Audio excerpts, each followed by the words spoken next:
萨瓦迪卡，欢迎回到来 Signature Market Kitchen， 我是 Shane， 我是一名厨师，同时间也是一名健身教练。今天呢，我要为你介绍的一道菜是一道非常道地的泰国佳肴，它叫做 Makrut Manau。今天呢，直接半颗的茄子啊，你尽量把它切成条状，切成条状了之后呢，我就把它浸在那个水里面。你可以放一点点的醋。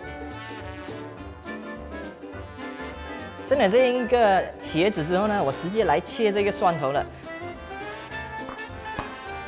下一个直接进来切辣椒，小辣椒，其实是越辣是越好哈。之后只要切成小小的片状就可以了。接下来呢，我们要切的就是这个青柠叶哈。这个青柠叶的话，我会建议你可能拿10片到12片左右，把所有的青柠叶叠在一起啊。 把它卷起来，就好像卷雪茄这样，直接把它切成很幼的条状。下一个就是我们的这一个 basil leaves， 不需要切到太幼哈。下一个我们就要准备开始，先 air fry 我们的这一个茄子。这一个茄子呢，我把它设定在170度之后呢，时间大概在7分钟左右哈。然后我们把它送进去 air fry。 在没有炒鸡肉之前呢，其实我刚才预煮了这一个 Protein Energizer Rice。这一个 Protein Energizer Rice 的养分其实是很高，它有很多不一样的谷粮。下一个我们就来开始炒这个鸡肉哈。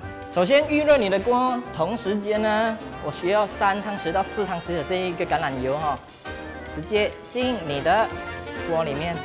这个油差不多热了之后呢，很多的蒜头放进去，同时间把辣椒也 放进去哈，那我们就炒一炒，有少许香气了之后呢，你就把所有的鸡肉碎400克直接下进去。好，同时间呢，我就放少许的 cinnamon powder， 这一个 cinnamon powder 其实是 organic 的 ，from Signature Market。还有这一个 ginger powder， 也是放少许的 ginger powder 就可以了，继续让它炒。下一个呢，我想要加的就是这一个 Organic First Drawn Soy Sauce 3个汤匙，3个汤匙的姜青之后呢，我们有一个黑酱，所谓的黑豆油哈，1汤匙的黑酱油作为调色。之后呢，我们下一点点的这一个薯粉，下薯粉的用意是呢，让这个鸡肉显得更滑一点，同时间不会那么多水分在里面哈，所以它收起来的时候，它有一种浓稠 粘起来的那一种感觉。那我们鸡肉也是要差不多好了哈。这个时候呢，你需要加少许的水、罗勒叶 （basil leaves）， 多多的罗勒叶，多多的青柠叶，很香很香啊。所以快速翻炒，颜色很漂亮。好 ，right， well almost done. Bring out the tray from the oven. So put in all the eggplants that I air fried just now. Oh yeah.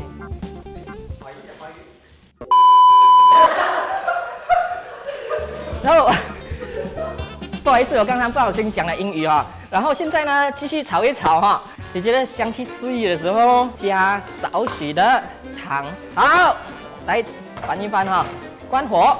现在是摆盘的时间了，我们就把我们的碟，还有刚刚盛上来的这一个 Protein Energizer Rice， 很香，很健康，色香味俱全的 Makrut Manau 就这样子完成了哈。喜欢这次影片的朋友们呢，麻烦你 click like、share 或者 subscribe 这一个 Signature Market 的 YouTube channel。那么，如果你想要看更多不一样的健康食谱啊，你可以在下方留言，我下一期会